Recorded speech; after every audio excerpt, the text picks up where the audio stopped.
Hello guys, welcome to another vlog for in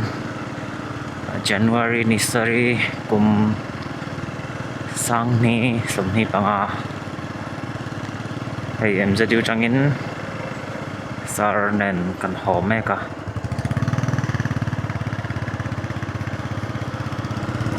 chuan nimina khan sar video pakhat min thana sanghar mi na bul khami in bula khan an CCTV camera khan sanghar pakhat an la kan chu kha CCTV camera in mo chuan sanghar kha chu an ar man china ar se china mo chuan sanghar chu thatan tua sar men shila ang tiang kan tiang awareness khate kangai sanghar chu a small carnivore cat family chikhatania wild cat mo unki po hi wild cat humhalh Mizoram wild cat humhalh ang hi kachan to a chuan an mani na kan kaldo ne chu hei veti compound an yaram rikon kan kalang ha eng tiangin eng tinge eng tinge ti chuan sanghar kha an ar kha thilo turin kan ngai thuang ar po se chuan oyom dewa he loss lutuga mo ar se chuan mi thinarim chu ngai ha kan la sha thiam thowa mo mahse every life matters ang deu kha sanghar chu po that loin ar po thiloin eng tinge kan ti thei chuan aziang chu ni mai kan chil fianga so pu bula mo so let's see a condition situation kha kan enanga chuan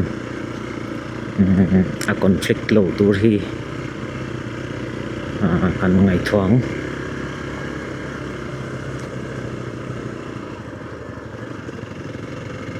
nitla la inia kan moi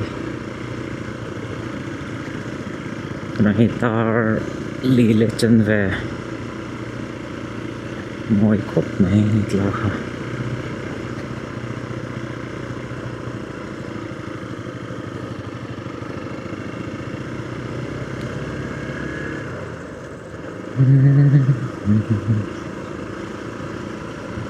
the games that you can pause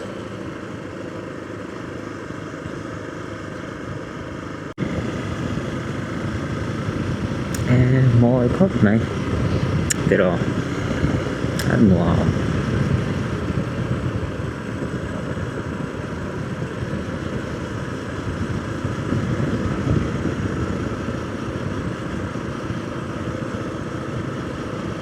Layer house are full.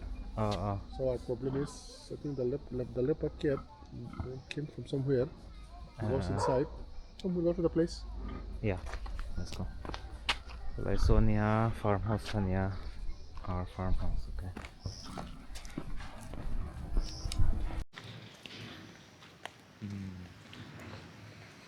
ka ngai thua chu alian longa he chu pui lu tu ni Yang. farm kha o helai vel po fencing khamo Yeah, fencing. asang chu sang ve tho nia Sao okay. Thiam. See the design. See, you can easily jump from the floor, from the ground. oh then yeah then we have to put all the fence down there also Here, just see. Ano ay po, Under dangay the nito. cage, there is no protection. oo kakachi po dangay doon nito. Yeah, but there is a protection. Still, it knows how to go inside. Yeah, nan thiam lu tu ka mo. Strength Chuan, tonight, mos- try to shoot it. entry point ka Ah, isa chiang thiam we know the entry point. oh And Chuan, we mosan block it, but still, it managed to find another entrance. ima motion sensor alarm le light pom chi na mo kha chuan a lau don a tlan bong Oh.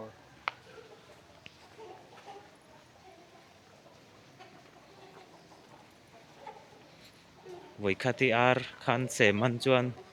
an local char thei ni mo an boi thak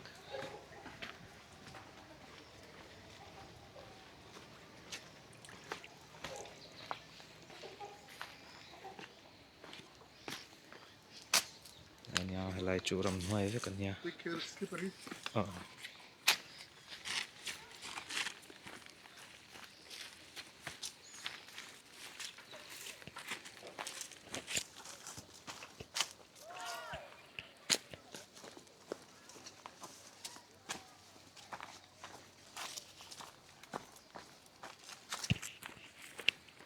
a chung mi kha chu a so ta ka langa em kita No, chung mi no, kha no. so kan But once you get used to it, that's what we are afraid of. helai chuan it can enter from anywhere can't guess properly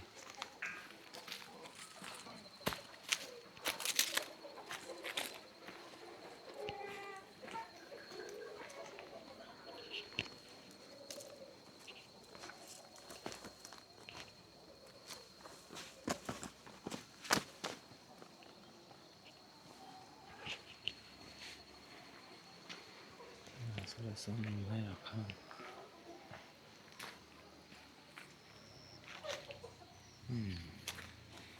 nia helai chu ram hnuai ve kan nia lai tringin